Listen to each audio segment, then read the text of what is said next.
சந்தோஷமான தருணத்தை காமிக்கிற மாதிரி ஒரு எபிசோடு தான் வந்து இப்போ அடுத்து வரப்போகுது அப்படிங்கிறது மகாநதியில் தெரியுது. அதாவது விஜய் காவேரி இவங்க 2 பேர்த்த வச்சு தான் கதையை வந்து ஃபுல்லாகவே கொண்டு போகணும்னு முடிவு பண்ணி தான் இப்போ கதையை எடுத்துகிட்டு போகிறதுனால நமக்கும் வந்து சரி ஓகே அப்படின்னு அந்த மனசை ஏற்றுக்கிட்டு பார்க்கணுன்னு முடிவு பண்ணியாச்சு. ஸோ அதில் வந்து பார்த்திங்க அப்படின்னா வந்து இப்போ காவேரி மந்த்லி செக்கப் போகணும்ல டாக்டர் கிட்டக்க. ஏன்னா அவங்க ப்ரெக்னெண்ட்டாக இருக்காங்க, ஆனால் வீட்டுக்கே தெரியாது, யாருக்குமே தெரியாமல் போயிட்டுருக்காங்க. நிவினுக்கு மட்டும்தான் தெரியும், அப்புறம் விஜய்க்கு அஃப்கோர்ஸ் தெரியும். அப்படிங்கிற நிலமையில் இப்போ வந்து பார்த்திங்க அப்படின்னா வந்து விஜய் நானும் வரேன் அப்படிங்கிறார்.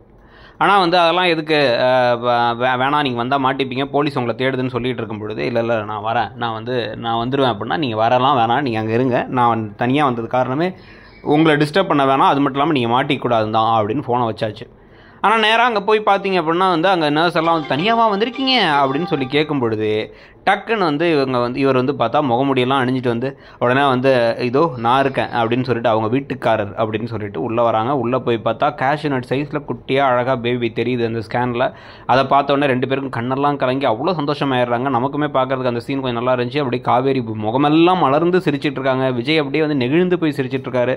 அவங்க குழந்தை அப்படிங்கிறது கட்டி பிடிச்சி சந்தோஷப்பட்டு ஒரு மாதிரி மகிழ்ச்சியாக இருக்கும் போதே நமக்கு தெரியும் அடுத்து ஒரு ஆப்பு குட்டியாக காத்துக்கிட்டு இருக்குன்ட்டு. அங்கே ஹாஸ்பிட்டல் வாசல்லே வச்சிடறாங்க. காவேரியை துரத்திக்கிட்டு வேறு எந்த ஒரு கேஸுமே இல்லாமல் இந்த ஒரு கேஸ் தான் இருக்க மாதிரி இப்போ ஒரு 3 பேர் வேறு சேர்ந்து 3 போலீஸ் ஆஃபீஸரும் வீட்டுக்கு அந்த ஹாஸ்பிட்டல் வாசல்லே நிற்கிறாங்க. நிற்கும் பொழுதே அவங்க இறங்கி மெதுவாக வெளில வரலான்னு சொல்லி பேசிக்கிட்டே வெளில வந்து பார்த்தா கரெக்டாக போலீஸ் அங்கே நிற்கிறாங்க. போலீஸ் நின்னதை பார்த்து இவங்க ஒழிஞ்சிக்கிட்டு இருக்காங்க. ஆனால் போலீஸ் இவங்களை பார்த்த மாதிரி வேறு காமிக்கிறாங்க.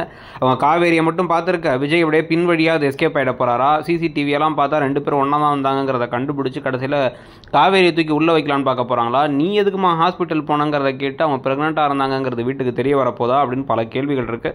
கதை எப்படி போகுது அப்படிங்கிறத பார்க்கலாம். எப்படி பார்த்தாலும் பல விஷயங்கள் இப்போ நடந்துகிட்டு இருந்தாலும் கதை ஓரளவுக்கு முடிவை நெருங்குற மாதிரி தான் தோணுது. முடிவுதா இல்லையா, இல்லை முடிய வேணாமா, உங்களுடைய கருத்து என்ன, நீங்கள் என்ன மாதிரி விஷயத்தை அடுத்து இந்த கதையில் எதிர்பார்க்குறீங்க அப்படிங்கிறதையும் சொல்லுங்கள். கூடவே உங்களுக்கு இப்போ பார்க்குறதுலே பிடிச்ச 3 சீரியல்னால் அது என்னென்ன அப்படிங்கிறத கமெண்ட் செக்ஷனில் சொல்லுங்கள்.